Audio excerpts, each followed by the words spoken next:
Estamos en compañía a partir de ahora de la doctora Solangi Soto Encarnación, pionera en el país del tema de VIH y SIDA en pediátrico, o sea, en infantes. Muy buenos días, doctora. Muy buenos días, mucho Gracias gusto. por estar con nosotros hoy. Igualmente para mí es un placer estar con ustedes. Este es un tema que llama mucho la atención. Tenemos más de 1000 niños ustedes registrados de que tienen VIH y SIDA, portadores, y están en distintos orfanatos y también lugares donde ustedes le dan un tipo de protección. ¿De cuánto es la población de infantes con VIH y SIDA en la República Dominicana? Bueno, de infantes, estadísticamente no te puedo decir 1500 ni mucho menos porque no las tengo. Todavía no están actualizadas. Te puedo decir que nosotros manejamos 570 niños en el Robert Rick Cabral, ya con VIH, o sea, y SIDA. Y ya en el hogar, en Micaeliano, que es la clínica de familia Miren La Romana, también tienen alrededor de más de 200 niños. Y el Arturo Grullón, que también aporta una gran parte. O sea que son algunos 1200 que están en las unidades de atención integral, en los servicios. ¿Y de qué edades oscilan? No, desde 0 meses, o sea, de 2 meses en adelante. Porque ya podemos hacer el diagnóstico temprano de SIDA pediátrico. O sea, un niño que nace de madre, aunque esté en tratamiento, se le haga todos los procedimientos, las estrategias que tiene el Estado para la reducción de transmisión materno-infantil. Entonces el diagnóstico se le puede hacer temprano a través de una PCR-ADN. Y así conocemos el estatus de una vez. ¿La mayoría de estos niños nacen de adolescentes con VIH y SIDA? No, hay niños adolescentes que se han infectado. Pero eso, ahora que están surgiendo adolescentes que tienen relaciones tempranas, pero también niños que nacieron con esta condición, que ya son madre y padre. Regularmente la transmisión se hace de estos niños que ustedes tienen, se hace a través de la madre y el parto. Sí, o sea, a través de la madre durante el embarazo. Okay. Y generalmente al final del 8º mes del embarazo. Y además puede infectarse más tempranamente debido de cómo esté su condición de salud. Una madre enferma se va a infectar más rápido el niño. Quiere decir que tenga su sistema inmunológico deficiente y una carga viral, el virus en la sangre esté muy alta, la carga viral, y eso favorece que se produzca la transmisión madre a hijo. Regularmente estos niños se quedan huérfanos. Hemos visto muchos casos. Sí, antes, cuando no había terapia antirretroviral para la familia, o sea, antes de 2004, el 20% de estos niños quedaban huérfanos, o de un padre o de una madre. Pero ahora no es que no sigue siendo, hay que ver cierta prevalencia, sino que ha disminuido con la terapia antirretroviral. Pero muchos los dejan, o sea que uno no conoce los padres. Otros, cuando se mueren, creen que llevarlo a un hogar es lo más favorable, teniendo familia, un abuelo, un tío que lo pueda atender. Entonces eso ha hecho que se hayan abierto hogares para ellos. Pero digamos que eso es un tabú o falta de educación de cómo la falta de tratar a un niño. educación y de conocimiento, porque eso falta mucho en nuestro país. Educar a todos los niveles, no solamente a nivel de la población general, sino educar al personal de salud, paramédicos, o sea, todo el mundo debe de saber cómo es que se contrae esta enfermedad y de quitar ese tabú. El 18% de los casos de SIDA en el país está protagonizado por adolescentes y adultos de 15 a 24 años de edad. Sí, pero eso es debido a que comienzan las relaciones tempranas.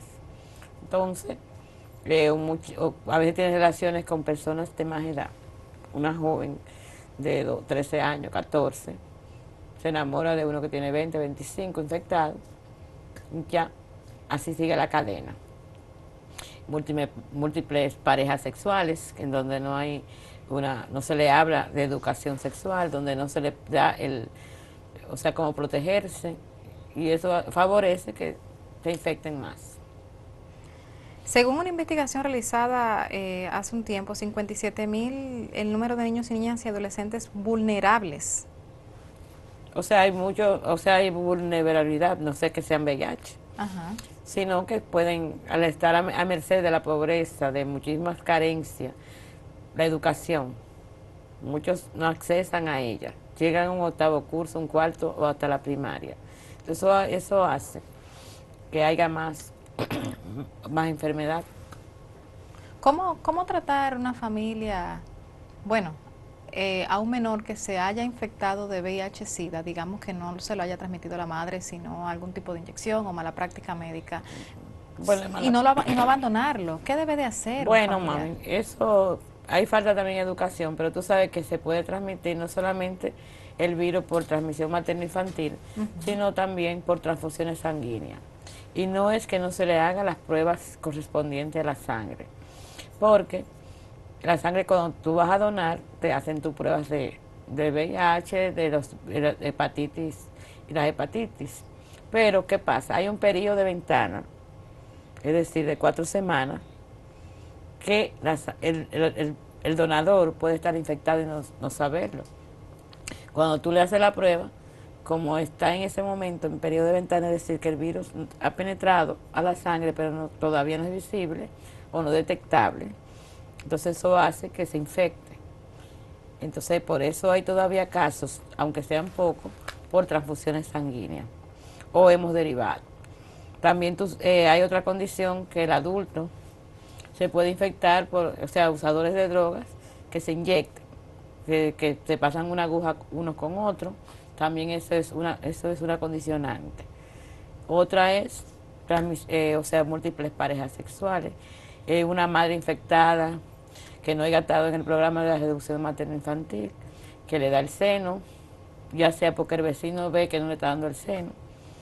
Entonces, o sea, son muchos factores que van a favorecer que haya una condición de salud, o sea, de VIH. ¿Este niño puede tener una vida normal luego en su vida Claro, adulta? los niños hasta con SIDA, en tratamiento, pueden tener una vida normal, pueden casarse, ir a la universidad, siempre cuidando la salud del otro.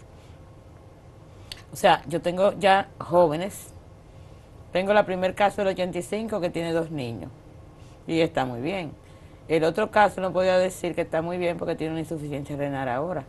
Se sigue en el Padre Villini, pero hay una población ya de más de 30 o 40 jóvenes que nacieron en el programa de Robert Reed a partir del año 86, que ya muchos se han casado.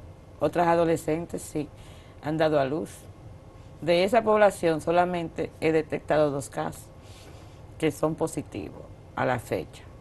Que son positivos O los sea, niños que los niños que están nacen positivos. de estas jóvenes. Esas madres, ¿por qué? Porque abandonaron la terapia antirretroviral. Otro problema es la revelación diagnóstica. Los abuelos ni nadie quiere decirle que el niño tiene SIDA. Entonces, cuando van a la consulta, uno tiene una área psicológica, porque por eso se llama integrar.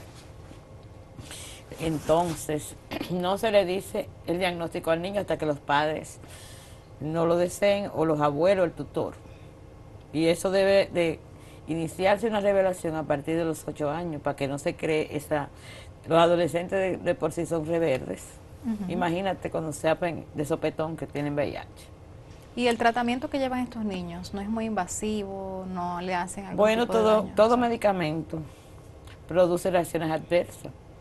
No podemos decir que es invasivo. Hay medicamentos que producen más daño que otros, pero eso no quiere decir que los afecte. Físicamente hay unos que producen signos y síntomas de hipoatrofia, hipodistrofia, que se va poniendo como emaciación de aquí, o se le pone una jiba, pero no son todos. ¿Como una joroba? Sí, algo Se así. van jorobando. Y la grasa como que va creciendo, se va poniendo la barriga como más ancha, el abdomen. Es decir, que trae sus Trae consecuencias. su consecuencia algunos niveles de proteasa, pero ya en otros países se ha cambiado de terapia, por eso ya tienen una terapia de tercera generación. Y usted me habló del proyecto de Robert Reed de los años 80 que inició. Ya en ese tiempo, más de 20 años, casi 30, me años, imagino. 30 y pico. 30 y pico de años. ¿Cuántos niños ha pasado por sus manos? Adolescentes, Bueno, ya adultos. adolescentes, miles, porque antes, ¿qué problema teníamos hasta el 2006? 2 décadas y pico después. Que teníamos el diagnóstico de un bebé cuando tenía 18 meses. Entonces, todos los que llegaban con una prueba de VIH positiva eran VIH. Y ahí pasaron más de 1.000, 2.000 casos. Pero cuando después llegó en el 2006 con la iniciativa pediátrica de la Fundación Clinton, se inicia en el país el diagnóstico temprano, como te dije ahorita, del PCR-ADN a la 6ª semana de nacido. Entonces ya todo eso bajó. Sí, todavía siguen muchos casos de diagnóstico tardío. ¿Por qué? Porque no se le hace una prueba. La prueba es obligatoria para todas las madres embarazadas, con consentimiento sí o no. La ley de 135-11 es clara en eso. Entonces, por ese problema, entonces, hay más niños, o sea, había muchos niños positivos. Y también porque una buena atención primaria no se está haciendo en nuestro país. Ese es mi parecer. ¿Qué necesitamos? Necesitamos que los médicos que ya salen como médicos familiares, que están adiestrados en 4 áreas básicas, tengan presente el VIH, porque el VIH no se ve en la cara. Que cada médico identifique en su comunidad qué madre le dieron un resultado VIH positivo, darle seguimiento, si se mudó, seguirle el rastro, porque, y las manifestaciones clínicas de ese niño, porque te lo va a decir. Los niños comienzan manifestaciones, hay niños que comienzan manifestaciones tempranas y otros tardías. ¿Cómo cuáles? Lesiones en piel, que son diferentes a las que te da a ti y a mí, como en sábana. Otro le va a salir como una parotiditis siempre persistente. Otros van a tener gripe que no salen del hospital, neumonía, la misma desnutrición, las lesiones blancas. O sea, hay muchas ganglios, o sea... Hay muchas formas de identificarlo. De identificar. Entonces, si no se hace se educa y se adiestra al médico, porque yo puedo ser médico, salí hoy, pero si a mí no me dan una orientación, yo no hago nada en la comunidad. Pero tú no es la presión alta, que la embarazada, ese médico a veces está en la comunidad, pero no, ¿cuántas horas duraría? Es decir, que falta una educación tanto en el servicio de salud pública como... ¿Y por qué se debe eso? ¿Todavía no se acepta el VIH o qué? Bueno, en parte se acepta, sí, como yo para mí, o sea, como que se acepta, no se acepta de una forma clara. Porque hay personas que de una vez, VIH, no, doctora Soto, le han puesto esa estima. En la sala de ese paciente la doctora Soto. Está bien, pero hay otros servicios que lo pueden, o pacientes del servicio. Sí, pero si la doctora Soto está aquí, ¿quién se encarga en los pueblos? No, o sea, el equipo de nosotros es no solamente yo. Está la doctora Rosa Abreu, que es infectóloga, está un médico general, está la enfermera 2, están 3 psicólogos, consejeros, o sea... Tenemos una cobertura nacional. Una cobertura nacional. Yo recibo allá pacientes de todas partes del país, aunque en esos sitios hay un servicio de atención integrales. Pero ¿qué pasa? El paciente de Puerto Plata, o sea, tienen más de como 30 niños ahora en ese PROS. Y como en Limaro tienen algunos 12 o 15.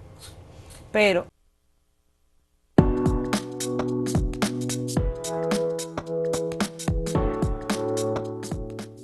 Seguimos con más en A Partir de Ahora, y ahora estamos en compañía no solo de la doctora Soto Encarnación, especialista en niños con VIH-Sida, sino también con Tyron, nuestro compañero Tyron Dotel, quien estuvo ayer, en el hogar Sanisi, que tiene 50 niños y niñas y adolescentes, entre ellos unos cuantos que tienen VIH o SIDA portadores.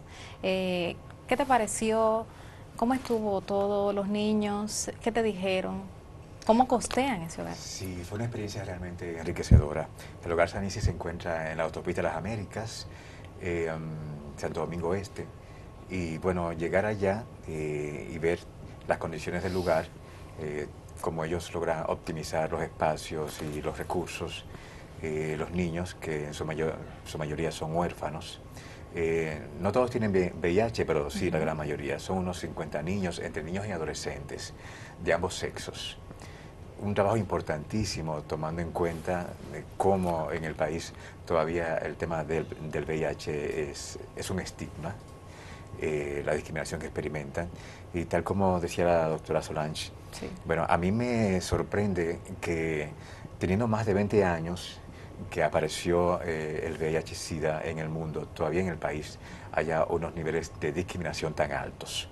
¿Y se pueden ver entre los mismos niños allá? ¿Se podría Sí, ver, en el doctora, entre los sentido- mismos niños que no tienen VIH y los demás? A esta parte, en los hogares, como que no existe ese problema, porque todos están como compenetrados, pero cuando salen de ahí, ya es diferente. Sí, precisamente cuando salen de ahí. Vamos Ajá. a ver un corte de el subdirector del lugar, Andrés Gómez, donde él nos va a explicar qué ocurre con los niños cuando van al colegio. Vamos a verlo. Hay mucha discriminación en el país con niños así. En el colegio a veces la vivimos, hay mucha paranoia con ese tipo de enfermedades. Bueno, justo dijo él que hay paranoia con este tipo de enfermedades. Eso me hace una pregunta, doctora. La discriminación, el que un niño a tan temprana edad experimente el rechazo, ¿mata? ¿La Bueno. discriminación mata? La discriminación, tú sabes que mata en el sentido de que el niño al sentirse rechazado se va deprimiendo y la depresión mata si no sabemos la causa a tiempo. Ya es un niño que se está apático, arrinconado, que sus compañeros rechazan hasta la misma directora de las escuelas, porque yo he recibido muchos casos que por desconocimiento, hasta porque tengan una herida, lo mandan para su casa semana, porque va y le contaminan al otro. ¿Y cómo repercute eso en su desarrollo para la vida adulta? Claro, entonces tú tienes que llevarlo ya a terapia psicológica. Eso es cuando uno ya tiene contacto directo, porque el padre se preocupa, pero hay muchos padres que digo que no les importa, porque tienen que trabajar o porque tienen que llevar pan a la casa. Tú sabes cómo vivimos los dominicanos. Entonces, para darle sus alimentos lo dejan ahí tirado. Ah, no, el niño no quiere nada, el niño se pone de una forma que ni siquiera los medicamentos se los quiere tomar. Y por eso es que se enferma más. Y vienen más las infecciones oportunísticas y hace que el niño muera.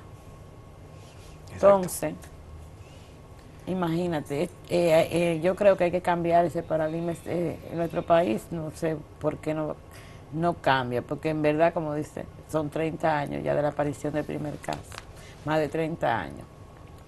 Y todavía no cambiamos. Tú ves que muchas personas se acercan, y si yo voy a ir, yo le voy a dar apoyo, pero aquí el VIH, en verdad, no se ha humanizado a las personas no les interesa porque no vende. Si vendiera, porque es una enfermedad como de transmisión sexual, hay un estigma, ya tiene un sello. Ahora, si es cáncer, apoyamos. Si son niños de síndrome de Down, se apoya. Si son hemofílicos, se apoya. Todas las otras cosas, pero tú no ves a nadie trabajando con VIH. Hay muchas organizaciones, pero tú no sabes a dónde van los fondos.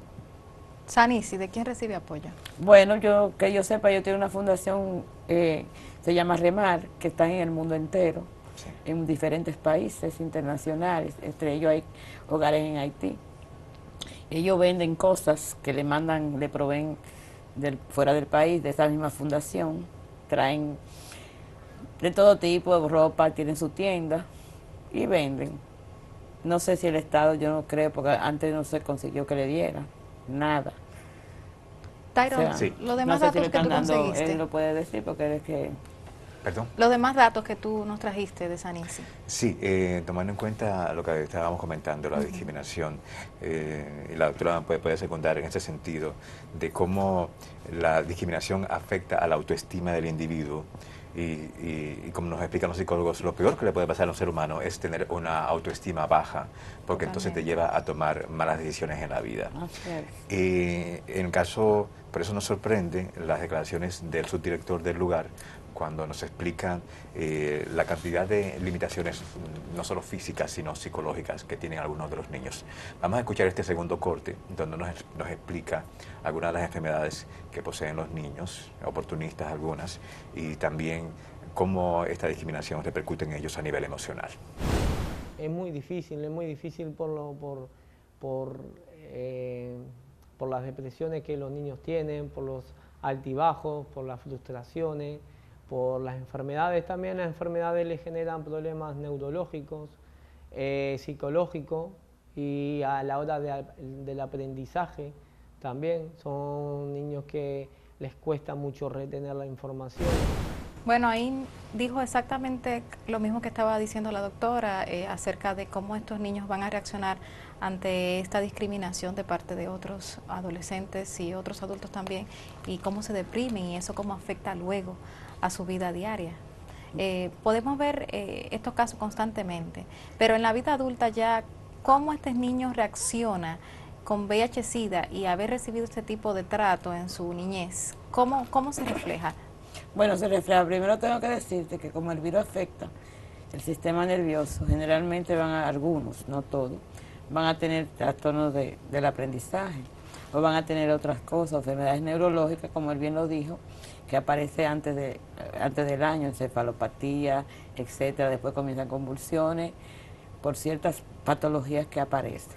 Entonces, ¿cómo afecta esto en el entorno? El niño, básicamente los niños que están en los hogares, al sentirse encerrados, lo llevan aquí. En el hogar son más libres, pero ahí existen otros hogares que son más cerrados.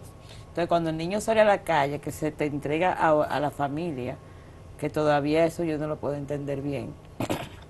Por ejemplo, a mí me tienen en un hogar y a los 12 años me encuentran un familiar y me dan a esa familia. A los 12 años de edad. 12 años, 10, 15, 8. Entonces, si yo no he convivido nunca con esa familia, ¿cómo yo me voy a sentir en el entorno? Eso es impactante.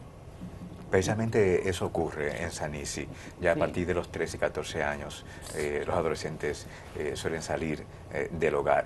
Y entonces, ¿qué es lo que ocurre? Vamos a ver qué es lo que ocurre. Nos lo va a explicar el señor Gómez. Vamos a ver. Muchos casos pasan así. Han sido muchos. Lamentablemente también han sido muchos los que no esperan los tiempos y se van a las calles y se embarazan las mujeres, se contagian y las que no tenían VIH-Sida se contagian, las que nacen hijos infectados, mueren y sigue la cadena de la contaminación, ¿me entiendes?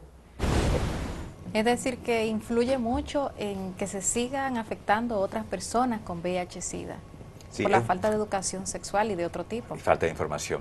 Este hecho de que, por ejemplo, en el caso de Olga Sanisi, imagino que en otros sitios, cuando llegan a la adolescencia, según me explicaba el señor Gómez, a ellos se les complica el hecho de que cuando llegan a la adolescencia, lo propio de la adolescencia, que es la rebeldía, el querer hacer cosas, entonces para ellos es mucho más difícil manejar ese tipo de situaciones. Entonces ya salen del hogar y muchos, por desgracia, no han logrado captar los suficientes valores y las dinámicas que se deben llevar en el mundo exterior para realmente encauzarse y tener un programa de vida. Y la pobreza se reproduce de muchas maneras. Una de ellas es la falta de información, es el tú compartir con personas que no te van a aportar. Y eso lleva a muchos de estos adolescentes a dar unos pasos inapropiados, a embarazarse en la adolescencia, a tener sexo promiscuo y evidentemente a contagiar a otros, a embarazarse y a tener más niños con VIH. Una problemática que es poco visible, pero que realmente está haciendo tanto daño a la población del país. Es decir, doctora, que estos niños que se encuentran en hogares o bajo apoyo sufren, o sea, sufren y su vida es muy distinta. Muy distinta, porque se van a enfrentar a un mundo exterior muy diferente.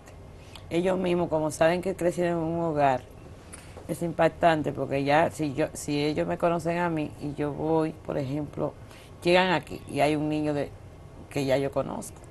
Entonces ya no quiere que yo ni lo salude mucho, y se acercan, cuidado doctora, si usted dice, digo no. Entonces son niños, primero, su autoestima baja mucho. No se toman los medicamentos porque los abandonan.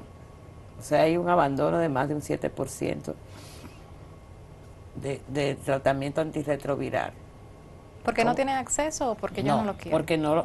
Porque al ser adolescentes se ven solos, Rebeldía. en el hogar te lo dan, en la boca, luego ya, como van creciendo, se le da la pastilla para que ellos se lo tomen. Se cansa por desconocimiento, dice, ¿para qué me voy a beber tanta pastilla al día?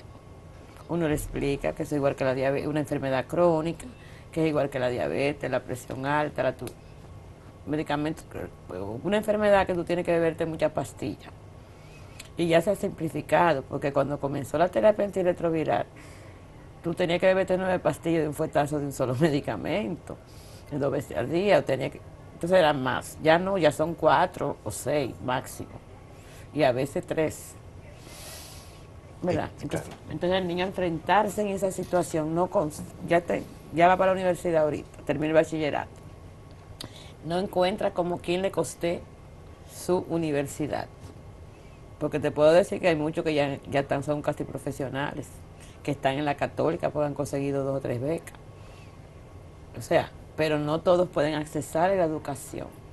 No todos accesan al trabajo, porque cuando van aquí, yo conozco y tengo testimonio de un joven que salió de Casa Rosada.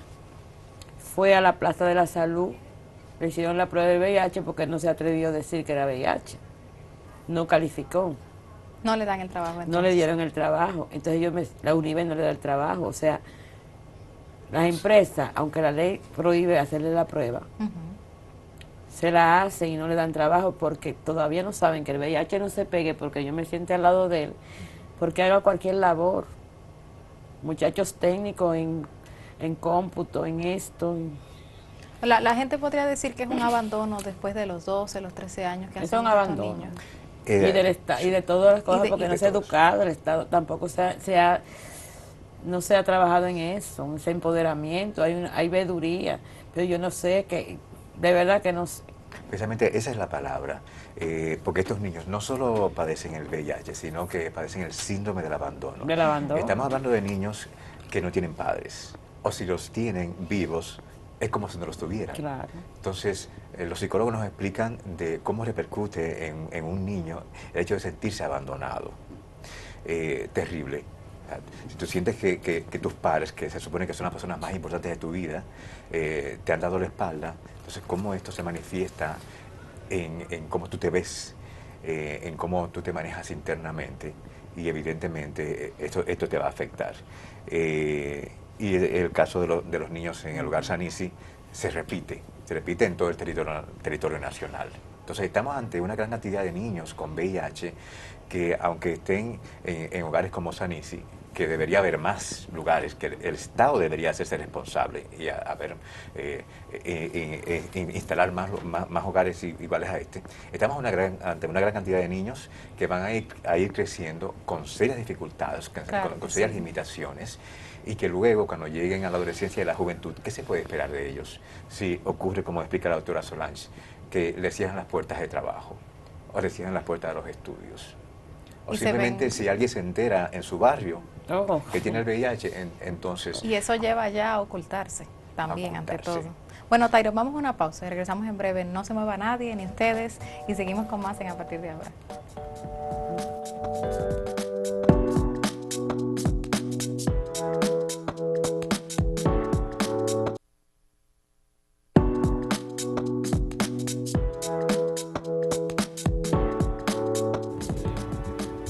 Bueno, seguimos con más en A Partir de Ahora. Justamente hablábamos detrás de cámara, ese punto de que en el hogar hayan niños y hayan niñas de ambos géneros. Sí, eso me da pie a preguntarle a la doctora, como los niños, tal como me comentaba el subdirector del lugar, el señor Gómez, son mucho más hiperactivos, más agresivos en los juegos, y están mucho más en movimiento. Si existe aunque sean ligeras diferencias con respecto al tratamiento que se le da a las niñas y a los niños. No existe ninguna diferencia, son igual. O sea, estamos hablando de tratamiento. Pero que también eso no es, en algunos casos hay muchos que son hiperkinéticos. pero hay otros que son niños pasivos. O sea, a veces las hembras son más, eso depende de la población y el estudio, la corte a tu estudiar, porque también existe la Casa Rosada, que fue el primer hogar que comenzó. Primero fue el hogar Mariloli, Ya. que fue en el 93 hasta el 2000. Entonces vino la Casa Rosada, donde se albergaron 50 y pico, más de 50 niños. Doctora, Y- ¿tenemos más niños o niñas con VIH Bueno, es o que SIDA? viene siendo cerca de 1%. Varía las estadísticas. Por ejemplo, yo puedo tener el 51% de varones y el 49% de hembras. Pero que eso No hay tanta la diferencia. Tú sabes que eso es como el embarazo, porque a veces nacen más niñas en un año que niños. Y eso es lo que hace. Pero todavía el virus no tiene predilección porque sea varón o hembra. Puede afectar a toda la población por igual. En el caso de VIH, En caso de VIH y cualquier... igual también. Igual. O sea, se dice que está... Ya el VIH ya en adultos se dice que está... Antes se decía que era feminizado, porque era 1 a 1. Pero ya Sí. puede ser a la par. Según su experiencia, doctora, tantos años tratando el tema del VIH, ¿en cuál de los dos sexos suele tener más éxito? Nos referimos ya, el niño se vuelve adolescente, es adulto. Las mujeres, en las mujeres o en los hombres suele tener más éxito el hecho de haber seguido el tratamiento, de haberse cuidado. ¿Qué es lo que dice la realidad del país? La realidad que yo puedo decirte como experiencia, ambos sexos te dejan la medicación. Las niñas porque ya se están enamorando, no quieren que el novio la vea tomando medicina. Entonces ya no quiere que la amiguita tampoco lo sepa. Y así pasa con el varón. O sea, eso es lo que yo he podido es observar. decir, que no se ve esa El diferencia. abandono, yo no lo he podido Igual. captar igual. Tal vez otros tengan una experiencia diferente. Por ejemplo, de los niños jóvenes que salieron de Casa Rosada, que fueron integrados a la familia, de eso ya han fallecido 5. Más niñas porque había más niñas. Y eso es porque ellos se dejaron la medicina. No, hay padres que la aceptaron de nuevo en su hogar, tal vez porque le iban a dar X cosas, y no se empoderaron a la atención de esa familia. ¿Quién costea estos retrovirales Los para estos antirretrovirales del infantes? Estado, porque esto venía por el Fondo Global, Banco Mundial, pero ha ido un desmonte de los medicamentos, y ya el Estado tiene que asumirlo por completo ahora este año. Esto era hasta el 2015, ya estamos en el 2016, hasta junio ahora. No sé si va a haber algún otro fondo, pero el Estado es que tiene que proveerle los medicamentos.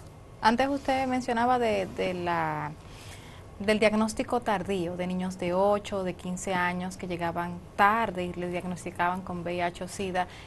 ¿Cómo repercute esto en el cuerpo de un humano, el haber convivido tanto tiempo con una enfermedad sin habérsela tratado? Imagínate, son niños que ya llegan muy deteriorados, que tú poco puedes hacer. Entonces a veces esos son los que fallecen.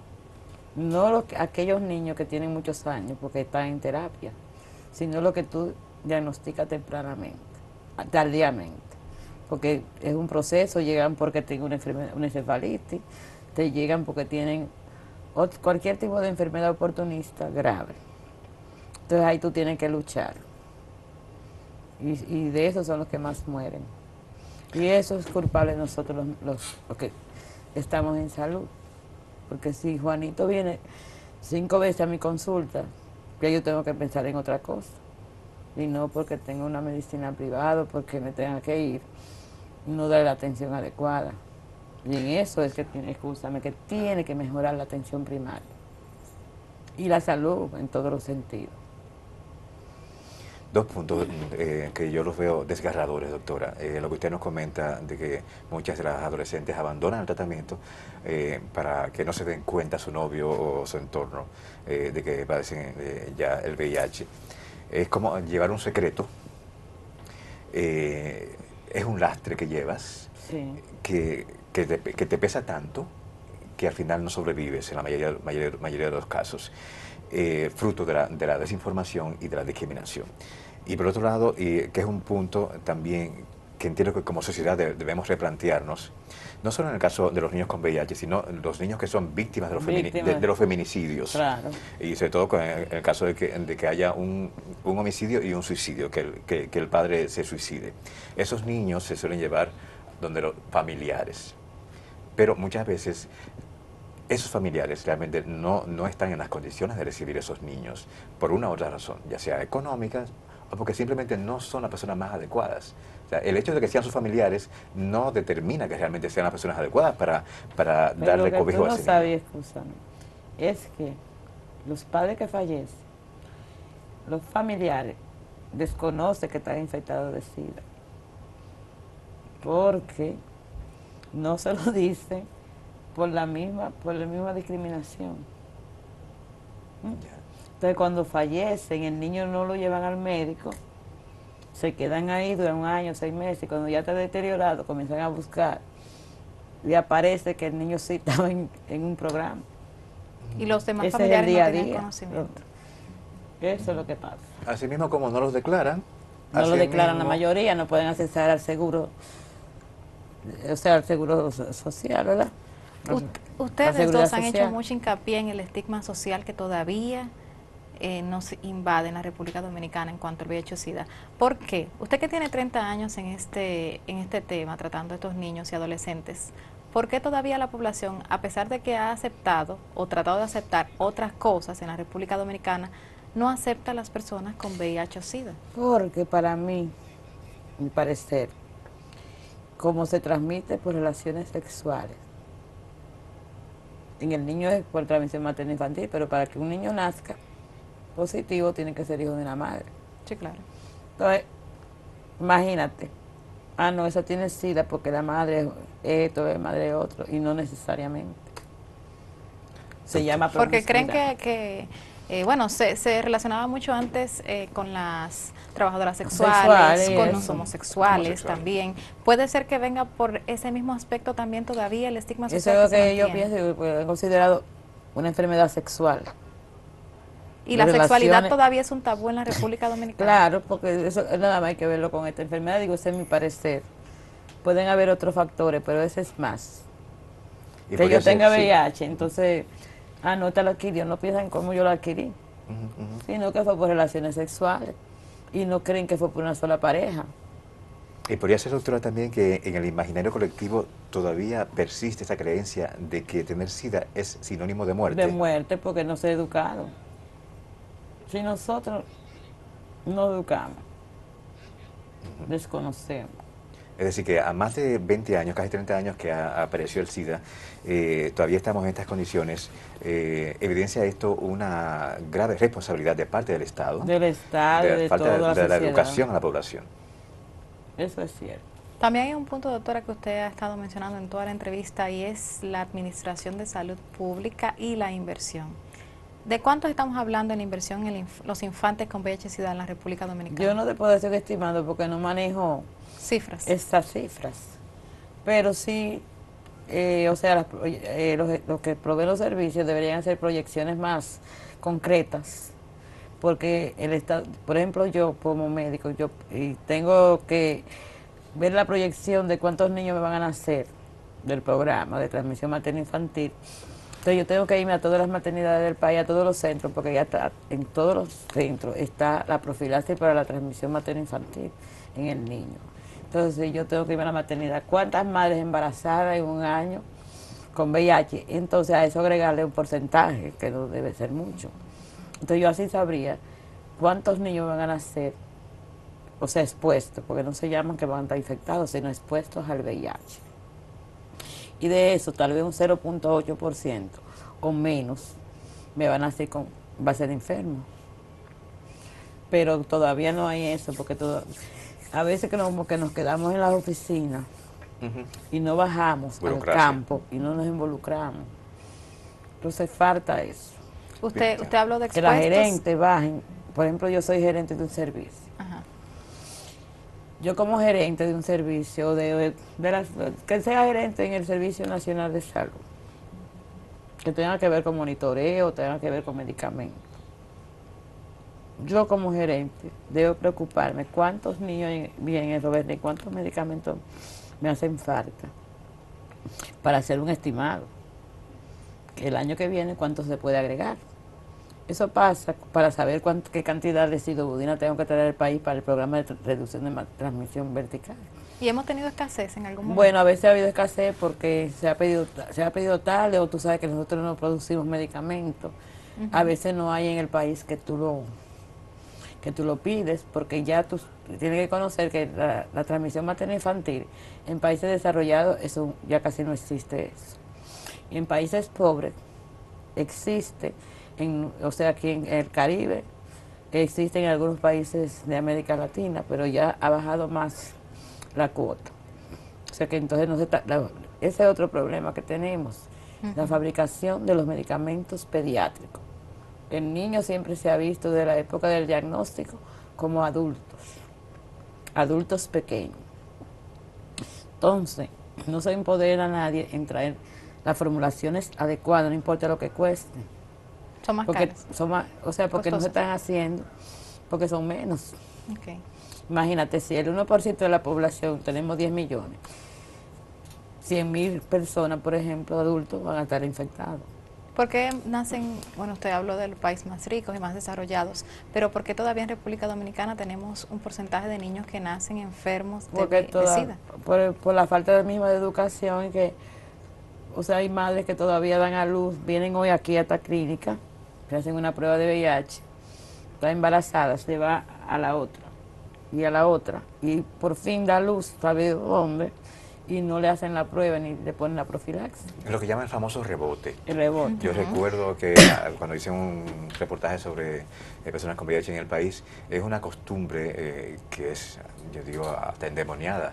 Una persona que vive en el interior, que es diagnosticada con VIH, la rebotan a otro hospital. Porque no la quieren atender. No la quieren atender. Y no solo eso, es que muchas veces, según los expertos que yo he entrevistado, el barrendero del hospital se entera antes de que tú tienes VIH. La falta de privacidad que existe en muchos de los centros hospitalarios, eso es grave. Entonces, recordando mi experiencia en el Hogar Sanisi, allí hay niñas que pronto van a ser adolescentes. Entonces, me gustaría preguntarle a la doctora, ¿entiende usted que como una efectiva medida para evitar que se siga propagando el VIH en el país es que se haga una realidad la educación sexual en las escuelas para que las niñas y los adolescentes y los niños sepan cómo protegerse, sepan cómo cuidar su cuerpo, una educación sexual integral, no ese cuco que nos meten los religiosos de que vamos a promover tener sexo, sino que se le enseñan a los niños que su cuerpo es sagrado, que no están preparados para tener sexo, pero que si los van a tener, que sepan cómo protegerse. Claro que sí, o sea, yo estoy de acuerdo que se haya una educación sexual como debe ser. Por ejemplo, nosotros tenemos en el servicio libritos donde dice conoce tu cuerpo, que eso viene de una iniciativa en Panamá, del mismo A4A, que enseña al niño para saber su revelación diagnóstica desde temprano. Entonces, a través de eso tienen los conocimientos. Entonces, si tú no enseñas al niño de pequeño a conocer su cuerpo, y va creciendo con esa, y el papá diciéndole cosas que a veces se la dice de una forma inadecuada, ¿qué hace el niño? A tener relaciones sexuales tempranas. Pero estos libritos los tienen en los servicios ustedes. Por ejemplo, yo tengo. ¿Tienen? No sé si en otro servicio hay. Pero no llegan a las escuelas. En las escuelas no. Entonces, por eso es que es importante que ya se inicie, que se quite ese tabú de que la educación sexual es algo promiscuo, algo esto, para que el niño vaya aprendiendo. Si el niño va educándose, bueno, ahorita me matan creyendo que me tiran piedra, porque eso de hablar de sexo es una cosa seria. Entonces, ¿Piensa usted, doctora, que el hecho de que aquí se habla de que somos una nación laica, en teoría, pero resulta que aquí vemos figuras religiosas que parecen tener más fuerza que el mismo gobierno, que el mismo Estado, porque imagínate, es por eso, porque todavía no hemos desarrollado no se ha desarrollado bien, o sea, creemos que tenemos que seguir cuadrados. Pero ¿y cómo mejoraríamos esa situación en la República Rompiendo Dominicana? con todos esos esquemas. Y que el Estado sea más Y que responsable. el Estado sea más, Y que gobierne y para más todos. abierto, y gobierne, porque es que no, es que los niños necesitan. O sea, debe haber una educación sexual desde temprana edad, para que el niño vaya conociendo su cuerpo y así, al conocer su cuerpo, no cae en una relación temprana. Ese es mi parecer. Así es. Tyron, Sí. tú tenías un corte Sí. que lo calificaríamos como algo positivo. Sí, Dentro ya- de todo esto. Ya casi nos vamos, me imagino. Sí, claro. Vamos a colocar este corte. No quisiéramos terminar el programa con esta sensación de derrota, Sí, sino total. que hay instituciones como Sanisi que están haciendo un trabajo loable y esperamos que el Estado realmente replique este tipo de trabajos en todo el país. Vamos a ver qué nos dice el subdirector de Sanisi, el señor Pablo Gómez, de también cuáles pueden ser los resultados del trabajo que ellos han venido realizando todos estos años Vamos a ver. en los niños y adolescentes. Han sido muchos. Lamentablemente también han sido muchos los que no esperan los tiempos y se van a las calles y se embarazan las mujeres, se contagian y las que no tenían VIH-Sida se contagian, las que tenían, nacen hijos infectados, mueren y sigue la cadena de la contaminación, ¿me entiendes? Bueno, él mencionó que algunos encuentran trabajo, tienen su familia, como dijo la doctora, ya ha recibido, ya tiene hasta nietas usted, Yo tengo bisnietas, bisnietos de niñas que atendió en los años 80, que ya tienen Que ya hijos. tienen hijos y de los años 90. Y sus hijos Y tienen 2000, hijos. ya sus hijos tienen hijos. Claro, por eso vemos esa imagen ahorita tan encantadora de una señora abrazando a la doctora, Sí. que imagino que son casos muy comunes. Usted recibe esa muestra de cariño por todo el trabajo que ha venido realizando Y todos todavía, estos años. imagínate, todavía hay muchos que no se atienden allá y van a pedir mi opinión o que les mande esto y me buscan todavía. Y doctora, usted fue recientemente reconocida con el premio Mujeres que Cambian el Mundo del VH de León. Ah, sí. Así que es un Para- honor Es para decir, nosotros que ha sido un trabajo. tenerla acá. Claro, un gran honor para nosotros hablar con usted hoy. Ay, gracias, pero el Banco León nos reconoce a nosotros las mujeres como mujeres que cambiamos el mundo, pero en verdad ellos que nos cambian el mundo porque son los que no han tenido en cuenta, están haciendo una labor hace 2 años, que ahí son todas ganadoras, porque cada persona, cada mujer hace algo por su comunidad, de diferentes formas. Entonces, a veces yo la parte mía, no te voy a negar que me siento feliz porque se me ha reconocido. Pero el trabajar con VIH también es algo de dolor y de tristeza, a pesar de que mi trabajo ha sido edificante, pero, ¿qué te digo? Ganarse un premio a base de esa... ¿Ha visto muchos casos usted? Claro, mami, imagínate. Bueno, Desgarradores de todas formas. más de 30 años trabajando en esta área. 28 en el 28 en el VIH. En el VIH. La vida. Bueno, gracias doctora por estar Gracias con nosotros. a ustedes por haberme invitado. Gracias, Estamos a la Tyron, orden. también. Un honor tenerla acá a partir de ahora, Si quieren ir allá a conocer el programa. Nos encantaría. Más adelante hablaremos de ese tema. por supuesto. Muchas gracias. Gracias a ustedes por estar en A Partir de Ahora. Seguimos el lunes, porque hoy es viernes, con más, pero sigan con más en Acento TV.